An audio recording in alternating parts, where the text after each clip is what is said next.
suñu gan tey jile Moustapha Sarré la nekk coordonnateur daaray Cheikh Anta école du parti bu Pastef ñu ngi lay nuyu di la ziar di la dalal jàmm sëñ bi Sarré. jërëjëf maa ngi lay gërëm bu baax soxna Naata.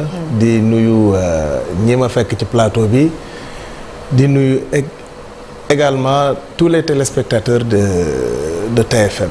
jërëjëf sëñ bi Sarré ñu bàyyi la Chérif nga tàmbali waxtaan bi. Sala ñu nuyu la félicité la rafetlu ànd bi ak télévision Futurs Médias laaj bi Naata mujj laaj Ablaye yow tam dañ la koy laaj kan nga jàpp ni xëy na moo gagné élection bi askan wi Sonko wala Diomaye.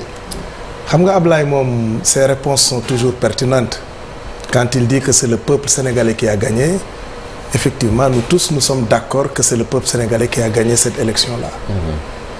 C'est le lieu aussi de lui rendre un vibrant hommage. Vraiment dañuy ndokkeel askanu Sénégal bi nga xam ne dafa mës a présent ci rendez-vous historique yi nga xam ne moom moo lal dundam. donc askan la woo xam ni ku ci nekk war ngaa fier bokk ci askan woowu ndaxte chaque fois bu ñu demee ba yaakaar ni dëkk bi dina sooxe dina am problème askan wi ci boppam mooy jël destin en main. rectifier lépp daal di jaaralewaat lépp ci yoon. mu mel ni kon askan woowu dafa nekk en avance sur ñi ñuy jiite est-ce que ñi ñuy jiite ñoom xam nañ ko. parce que assurément askan wi dafa nekk en avance ci classe politique bi.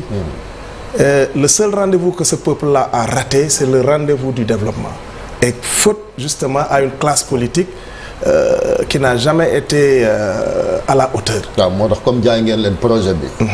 jënd nañ projet bi. président bi war a doxal projet bi démb wax na. noo jàngatee déjà moo yéene ji am li mu wax démb moom président élu Bassirou Diomaye Faye. waaw mais président Diomaye démb waxam ñëpp dégg nañ ko mu nekk mooy wax joo xam ni dafa ànd ak li nga xam ni moom la ñu wax ak sénégalais yi projet bi nga xam ni depuis 10 ans ñu ngi koy expliquer sénégalais yi ba sénégalais yi comprendre ko ba jëlal ko seen mu nekk seen projet bopp.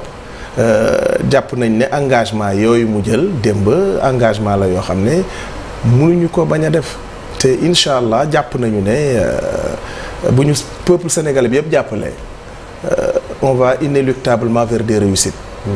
Absolument. ay ponk yu bëri yu mu yëkkati démb ci discours am. bokk na ci réconciliation nationale maanaam ñu fexe ba jubóolewaat askan wi. bokk na ci wàllum dund gi wàllum xeex ger ak tamit institution yi tabaxaat ko wala boog defaraat ko gën koo dëgëraatal ci sa gis-gis fan la ñu war a gën a tàmbalee parce que d'habitude dañ naan bu ñu ñëwee ci situation yi lu bëri priorité lay doon. réconciliation jàpp naa ni moom mooy ci ëpp solo. il faut que sénégalais yi nekk Sénégal nekk benn bopp. benn bopp la kenn mënu koo xar ñaar toujours ñu koy dégg nit ñi di ko wax il faut que l'unité nationale soit réelle soit véritablement réelle te ci unité nationale boobu rek réconciliation boobu la ñu mën a réaliser projet yi nga xam ne moom la ñu am suñu kanam tout est prioritaire wax nga ko effectivement lépp war nañ ci jublu muy dund gi muy xëyu ndaw yi muy institution yi nga xam ne fa la ñu war a njëkk a jaar d'abord parce que bu ñu defarul institution yi yeneen yëpp mënuñu ko réussir donc tout est prioritaire moo tax li ñuy xaar rëy lool te ñu xam ko. mais qu'est-ce qu'il entend par refondation justement des institutions parce que yàgg nañu ñu ko wax muy président yi nga xamante ni ñoo ko fi jiitu. ba Sénégalais yi sax doon wax naan hyper présidentialisme moom bëgg nañ tàggali koog moom président boo xamante ni moom da ngay daanaka demi-dieu doole yëpp nga aaki moo ko.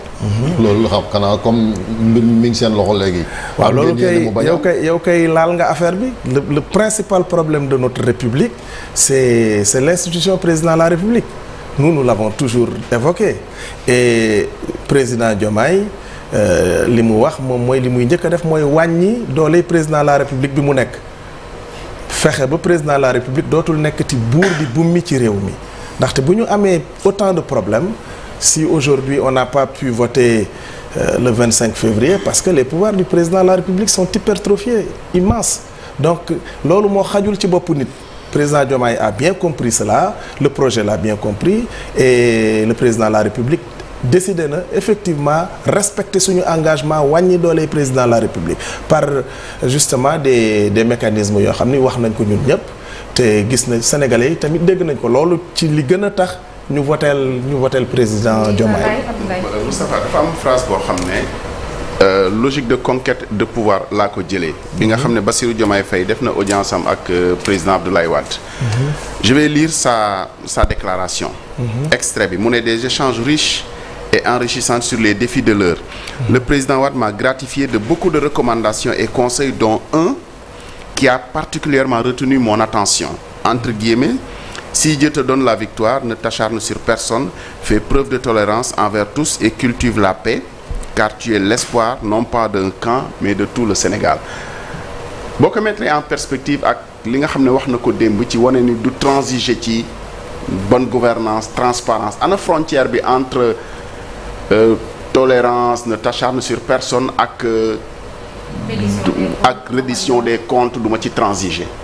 mais Ablaye xam nga reddition des comptes moom dafa nekk un acte majeur de la gouvernance reddition des comptes mënul ñàkk ci république il faut bien que ku ñu dénk suñu dénkee ba noppi laaj la càmbar li nga def lan la loolu moom mooy reddition des comptes par contre li ñuy bañ moom mooy fayonto forcément on a subi beaucoup d'injustices principalement pendant ces 3 dernières années pression bi Pastef subir amul benn parti politique bu ko mës a subir dans l'histoire du Sénégal mais loolu du tax ñun li fi Pastef indi parti bi ko fi indi bëriwul de. loolu lan la fi Pastef indi. waaw bu ñu waxee rek ngeen woote fitna rek yéen tamit gàtt sa. mais déet xanaa da ngaa xóotalul. xalaat non dañuy fàttali rek. non da ngaa xóotalul xalaat bi. parce que Pastef de 2014 à 2021. kenn mësu koo dégg ci radicalité. ci liñ ko mës a dégg rek moom mooy indi ay débat ci taabal ji waxtaani ressources nationales yi naka la république war a fonctionner lan impôt ci loolu rek la ñu mës a dégg Pastef. il a maintenant nag à partir de 2021 bi nga xamee ni question de survie moom moo posé woon muy question de survie du parti et question de liberté également des leaders c'est à partir de ce moment-là que par réponse à cela Pastef a dû un tout petit peu durcir son discours loolu foofu loolu laa bëggoon nag nga wax ko mais li ma doon wax léegi Ablaye rek mooy du am fayantoo non ñun dépassé nañu fu ñuy toogee naan dañuy fayantoo malgré li ñu def lépp on tourne la page mais reddition des comptes moom et justice mënu la ñàkk ci réew parce que loolu boo ko defee rek boo ko deful rek impunité ngay indi te jàpp naa ni impunité baaxul ci réew. alors monsieur Sarr am na aussi point bu ma soxal lool ci discours président Diomaye mooy taxawaayu Sénégal ci sous-région bi. taxawaayu Sénégal ci Afrique ak jëflanteem ak ay partenaires. am na ay jamono mu amoon benn hostilité bu dégagé woon vis-à-vis de la France dégagé ak lu ni mel mais dafa mel ni joyanti na loolu wax ni mënuñu ñàkk jëflante ak ñoom. mais dafay nekk jëflante bu nga xam ne dañ ci gis suñu bopp ñoom it ñu gis ci seen bopp maanaam mu tegu ci respect ak avantage mutuel. waaw damay bañ aussi nit ñi def confusion parce que France dégage c'est pas Pastef il faut bien que les gens comprennent cela Pastef France dégage beneen mouvement la même su fekkente ni c'est un mouvement allié de Pastef mais ça n'a absolument rien à voir avec Pastef. Vous êtes tous des souverainistes. Pastef n'a jamais comment. Vous êtes tous des souverainistes et ils vous soutiennent. Bien sûr toi-même tu dois être j'imagine que tu es souverainiste. La souveraineté vraiment mooy loo xam ni nit ku ne war nga koo défendre.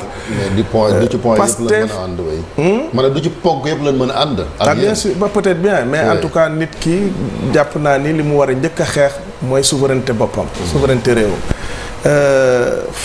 France dégage loolu musul nekk suñu discours nous avons toujours dit que ñun amuñu xàjj ak seen ci partenariat li ñuy xool rek mooy l'intérêt du Sénégal et su fekkente ni intérêt du Sénégal mooy ñu am partenariat fécond avec la France ou bien avec un autre pays on n'hésite pas maintenant li ñuy bañ kay mooy li nga xam ni moom moo fi am depuis 1960 jusqu'à aujourd'hui mooy relation yoo xam ne kenn rek lay profiter et jusqu'à présent nous avons vu que li ëpp ci relation wu Sénégal ak France ak Sénégal ak Occident d'une façon générale Occident la gën a arrangé que Sénégal. loolu quitte à revoir les certains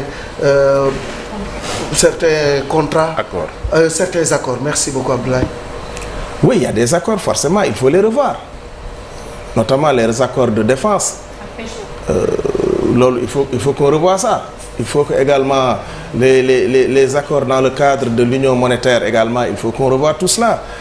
Ak yeneen yu mel ni ci pêche bi avec l'Union européenne yooyu yëpp il faut qu'on revoie ça. pétrole beeg gaz bi tamit. Pétrole beeg gaz bi également nous sommes convaincus qu'il faut renégocier ces contrats-là yi nga xam ni ils nous sont défavorables. L'orientation même de l'utilisation de ces ressources la ñuy xoolaat. Parce que il n'est pas normal que ñuy def comme yenn dëkk yi nga xam ne finalement mujj ñu am benn avantage ci seen ressources naturelles yi ñëw rek ngacc sa pétrole ak sa gaz jaay ko bitim réew alors que sa réew ci boppam day am sax pénurie loolu c'est inadmissible loolu la ñu bëgg a éviter. Inch'Allah on va réorienter la gestion de ces ressources naturelles. waaw donc léegi maa ngi dégg Ablaye wax recommandation yi nga xamante ne l'ancien président Wade amoon na ko digganteem ak président Diomaye. donc ñu ne yow yaa jiite l'école du parti bu ñu ko mënee waxee noonu. te ku ne école sa xel dem ci jàngale. force de proposition forcément. lan ngeen fas yéene def ci 18 wala lu ëpp programme yi nga xamante ne candidats yi nekkoon wala ñuy engagé woon ci élection yi. jot nañ ko fësal baaxee ko sénégalais est-ce que tey mën nañu xaar ci seen école bi ngeen def ci saytu xool point yi nga xamante ne mën na recouper ngeen yokk ko ci xalaat bi nga xamante ne am ngeen ko ci yéene parce que gis nañ ci discours bi nga xamante ne président bi amal na ko mooy président Diomaye mu ngi jaajëfal classe politique bi élégance démocratique bi nga xamante ne wone nañ ko gannaaw bi ñu ko félicité est-ce que mën nañ xaar tey ngeen jël dara ci li nga xamante ne moom lañ proposé ngir xool naka ngeen ko mën a intégrer ci li ngeen am déjà. Bon, école du parti c'est plutôt une école qui buy jàngale li ñuy tuddee militantisme. Voilà, militantisme lay jàngale. C'est différent de l'éducation nationale, c'est différent de l'enseignement supérieur, c'est différent également de la formation professionnelle. Nous, ce que nous faisons dans cette école-là, Daaray Cheikh Anta Diop, c'est justement jàngale militantisme. C'est militantisme politique loolu la ñuy def même si par ailleurs am nañu xalaatu relancer waat encore école bi pour réorienter waat ko encore. donc je réoriente ma question. Oui, allez-y. De façon générale. tey lan lañ mën a xaar ci le parti PASTEF par rapport ak programme yi nga xamante ne jot nañ ko proposer Sénégalais yi est-ce que mën nañu xaar ci bés yi di ñëw ngeen ne lii jëlee nañ ko ci parce que yéen a yokk ci li ñu am déjà.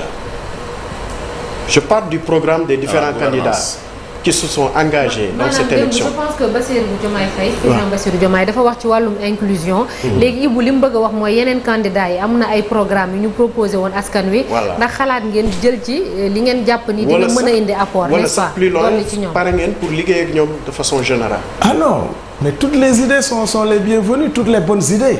Je dis toutes les bonnes idées. fu mu mënti jógee. force am na yoo xam ne sax ci nguur gi passé lay jógee dañ koy consolider bu ñu gisee ni lu baax la dañ koy consolider. li nga xam ne gis nañu ne du lu baax forcément dañ koy bàyyi ñii nga xam ne ñoom ñooy candidats yi dekkoon ci langue gi doon wut nguur gi aussi lépp loo xam ne seen xalaat la te muy lu rafet mais forcément président Diomaye dina ci jël en compte et su fekkante ni c'est en adéquation bien évidemment ak projet bi nga xam ni moom la ñu proposer Sénégalais yi. Cheikh Diop. monsieur Sarré man dama bëggoon sama question bëggoon naa ko accentuer tout au début bi nga commencé jël parole vous avez tant défendu donc li nga xam ne moom moo di le projet amaana peut-être am na kuy seetaan mais faral woon ki nga xam ne moom moo di Bassirou Diomaye Faye c'est parce que comprendre li nga xam ne moom moo di projet bi boo ko doon tënk tuuti lan mooy projet bi exactement wax na également démb ci discours am lu soxal wàññi dund gi boo waxee wàllu dund gi bokk na ci li nga xam ne moom moo di denrées alimentaires yi wàllu location bi ak itam li nga xam ne moom moo di ba ci carburant bi nga xam ne nit dañ koy dawal mu doon lu soxal loolu askan wi fan nga jàpp ne fa lañ war a mën a njëkk commencer ba askan wi war a mën a soulager wu. fi ñuy njëkk a commencer mooy déjà fexe ba askan wi comprendre fan la ñu jëm il faut que askan wi comprendre ko d'abord fi ñu jëm moom mooy li fi xew de 1962 à aujourd'hui parce qu'il faut reconnaître que entre 60 et 62 il y a eu une parenthèse boo xam ne base de réflexion la war a nekk pour ñun mooy période bi Mamadou Dia nekkee président du conseil au Sénégal. bicéphalisme bi ñu doon wax mook Senghor crise ba. waaw absolument boobu après le coup d'état wu Senghor bi intervenir ba mu sànq. déet bul jiiñ Senghor coup d'état waaye Senghor di neen Dia ko doon coup d'état. ah déet bon ça c'est un autre débat. non yaa wax coup d'état Senghor bi je dis que Senghor aussi ak ses partisans considèrent que xam nga ku yore l'essentiel des pouvoirs mënuloo coup d'état. c'est ce que Dia a dit oui. waaw Dia avait l'essentiel des pouvoirs donc il pouvait pas fomenter un coup d'état. coup d'état ki koy fomenter mooy ku yorul pouvoir. nañu jàpp ne ki yorewul ku yore pouvoir bi moom la ñu coup d'état. et bu ñu duggoon ci détails yi bien sûr dinañu comprendre que ni c'est pas Dia qui était à l'origine de ce problème là. c'est pas important bon de toute façon li ma bëgg a wax moom mooy fi ñuy war a tàmbalee mooy jooyanti déjà suñu institution yi la ñu war a commencer jooyanti leen ba réajuster waat république bi refonder waat la république foofu bu ñu ci jógee d'ailleurs sax liggéey yuy ànd la yoo xam ni bii mënta xaar. parce que j'ai dit tantôt wax naa ko ci sama kàddu. tout est prioritaire dans ce pays-là. donc bu ñu jooyantee institutions yi ba pare il faut que sur le plan économique aussi ñu jël ay mesures phares des mesures phares allant dans le sens de faire en sorte que les Sénégalais travaillent plus. on ne travaille pas suffisamment dans ce pays-là. ci noonu ban xeetu gouvernement ngeen ñuy proposer kon. un gouvernement travailleur mon frère. un gouvernement boo xam ne une équipe soudée et disons solide et travailleur. donc forcément il y aura des mesures à prendre. Je disais tantôt que on ne travaille pas suffisamment dans ce pays. Quand 65% de notre population ne travaille que 3 mois par année, ça pose énormément de problèmes. Nous tous nous savons que la production est une fonction du capital et du travail. Fonction croissante du capital. mais loolu aussi li koy indi bokk na mooy calendrier électoral bi ñu wax ko il y a trop d'élections déjà c'est bon élection mais def ko aussi ba rationaliser wala élection yi ñu koy defandoo ci benn nga xam ne buñ ci jógee jublu ci liggéey bi waaw moom mi ngi nii par exemple c'est un président élu. amul majorité assemblée nationale peut-être on peut s'attendre à ce que xëy na mu dissoudre assemblée bi ñu naan fay amalaat yeneen élection législative donc dugaat ci beneen cycle encore électoral. mais élection mënul ñàkk ci réew. parce que élection waxu ko waaw. non élection mënul ñàkk ci réew. notamment 3 élections il y a 3 élections phares. mooy élection présidentielle élection législative ak élection locale. depuis 2012 loolu ñu wax beaucoup organisé alors que yeneen dëkk yi élection générale lay doon nga xam benn yoon nañu koy def nit ñi liggéey. waaw mais non élection kay lu am solo du dëkk yëpp a koy def boo demee France par exemple boolewuñu élection yëpp. da ngay dégg élection présidentielle. mais ñooñu avancé nañ ci wàllu koom xam nga da wax économie je veux dire que ñooñu moom xam nga amuñu problème mu développement ak économique. mais ñun comme da nga ne on travaille peu dans ce pays parce que y a trop de politique ni ñu koy defee.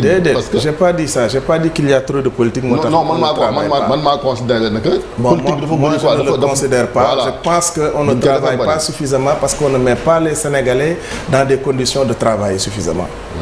65% de la population boo ko seetloo ay baykat lañu ñu ngi ci secteur primaire bi ñetti weer la ñuy liggéey par année loolu c'est pas normal. C'est lié au climat.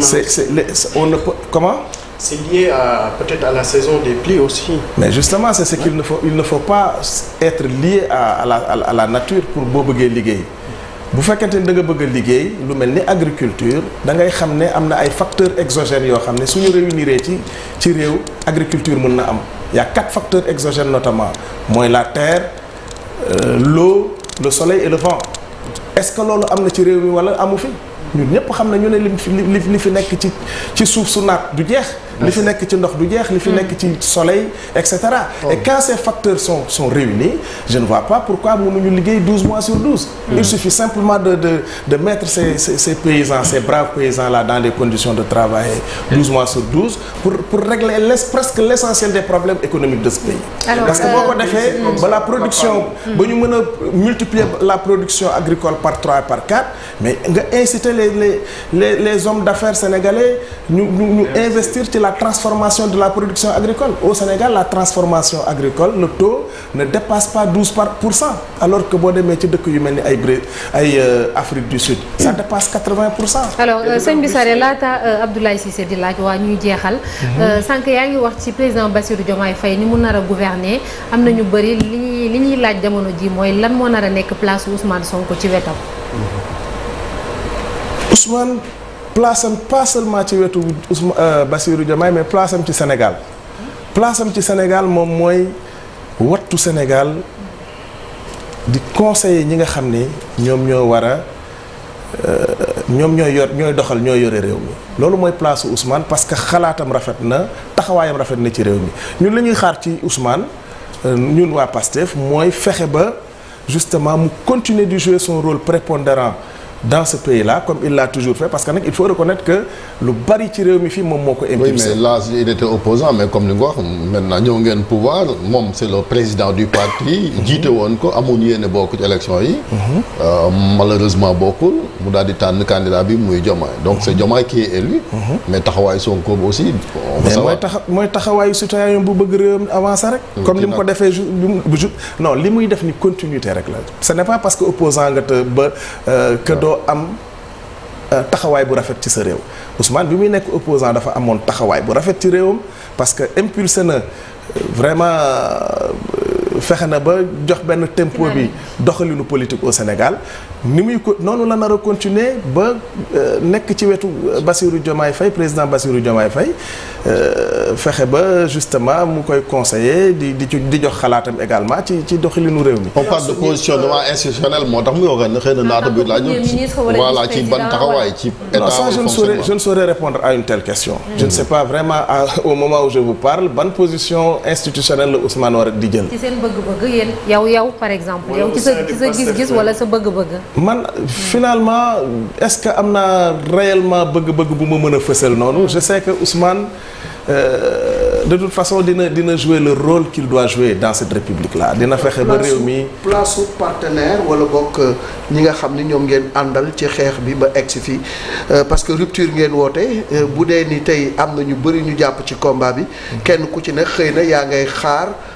loo cay am ak lu ni mel partage du gâteau loolu Sénégal yi bëggatuñ ko gis rupture gouvernement bu nga xamante ni pléthorique la aussi loolu dañ ko daan jooy saa su nekk ban joyanti ngeen ci fas yéene def ak ci tamit les institutions budgétivores ndax loolu it di ngeen ci indi ay saafara. mais mettre une fin au partage du gâteau comme le Sénégal n'est pas un gâteau qu'on doit se partager. tout à fait ñi nga xam ne ñoom ñoo bokk ci liggéey bi li ñuy xaar ci ñoom moom mooy ñu dugal seen loxo ci liggéey bi nga xam ne liggéey bu rëy la Sénégalais yi pas seulement ñi bokk ci ñi ñëwoon ci coalition bi nous avons besoin de tous les bras de ce pays là amul benn loxo sénégalais boo xam ne war naa toog croiser les bras bañ a bokk ci liggéey bi foo mënti féete nag li ñuy bañ moom mooy esprit wu séddoo boobu lan am na ñoo xam ni am na lu ñuy xaar pour jot ko en retour non loolu esprit boobu la ñu war a njëkk a dindi ci bopp sénégalais yi ce n'est pas parce que yow bokkoon nga ci ñi xeex ba ñu gagné que forcément da ngay xaar ñu jox la dara quelle que soit par ailleurs position boo mën a am ci parti bi wala ci coalition bi. pas de gouvernement pléthorique. non logiquement non.